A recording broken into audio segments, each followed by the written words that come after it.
গাজীপুরের কালীগঞ্জ উপজেলায় এই মুহূর্তে আছেন আমাদের সহকর্মী মনিরুল ইসলাম মিন্টু। তিনি জানাচ্ছেন সেখানকার ভোটের খবর।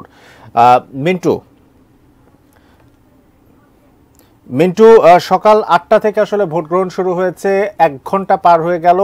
কি অবস্থা দেখছেন?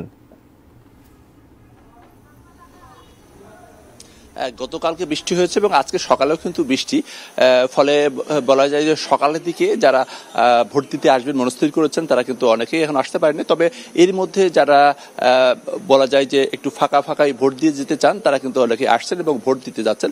সকাল ৮টা থেকে যে ভোট গ্রহণ শুরু হয়েছে এবং প্রথম দফায় যে ১৪০টি যে কেন্দ্রের যে ভোট, যে ১৪০টি উপজেলার যে ভোট অনুষ্ঠিত হচ্ছে এর মধ্যে অন্যতম কিন্তু এই কালীগঞ্জ। এবং এই কালীগঞ্জে নির্বাচন নিয়ে মানুষের বেশ বাড়তি আগ্রহ রয়েছে, কারণ এখানে একটি প্রতিদ্বন্দ্বীপূর্ণ নির্বাচন হবে সেমনটি আশা করা হচ্ছে। এবং ১ ঘন্টা পার হয়ে গেছে। এখানকার যে চেয়ারম্যান পদে লড়ছেন ৩ জন প্রার্থী এবং ভাইস চেয়ারম্যান পদে ৫ জন এবং সংরক্ষিত ভাইস চেয়ারম্যান পদে ৩ জন প্রার্থী লড়ছেন। এবং এখানে মূলত আসলে যারা নির্বাচন করছে তারা সবাই আওয়ামী লীগের এখানকার স্থানীয় নেতা এবং তাদের মধ্যে এই প্রতিদ্বন্দ্বিতা হচ্ছে। এবং তবে যেটা রয়েছে যে প্রতিটি উপজেলাতেই বলা হচ্ছে যে স্থানীয় এমপিদের একটা প্রভাব রয়েছে নির্বাচনের প্রচারের সময়, তেমন একটি বলা হয়েছিল এবং এখানেও আসলে এর ব্যতিক্রম নয়।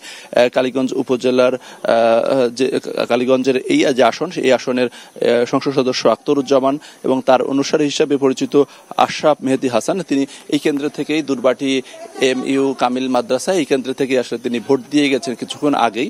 এবং তার প্রতিদ্বন্দ্বী আফরোজ চুমকির অনুসারী হিসেবে হাবিবুর রহমান, তিনিও শক্ত প্রতিদ্বন্দ্বিতার ইঙ্গিত দিচ্ছেন। এভাবে ভোটাররা বলছেন যে সকাল সকাল তারা আজকে বেশ চমৎকার আবহাওয়া রয়েছে, ঠান্ডার পরিবেশ রয়েছে এবং বেলা বাড়ার সঙ্গে সঙ্গে যে ভোটার উপস্থিতি সেটিও কিন্তু বাড়ছে।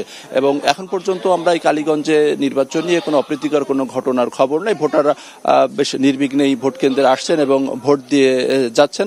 এবং এই কালীগঞ্জে মোট ভোটার ২,৪৭,০০০ ভোটার এবং ৫৪৫টি কেন্দ্রের ভোট অনুষ্ঠিত হচ্ছে। এবং এই গাজীপুরে পাশাপাশি কিন্তু কাপাসিয়াতে সেখানে নির্বাচন হচ্ছে, গাজীপুর সদরে সেখানে নির্বাচন হচ্ছে এবং সেই সব নির্বাচনগুলো তো বলা যায় যে শান্তিপূর্ণভাবে অনুষ্ঠিত হচ্ছে।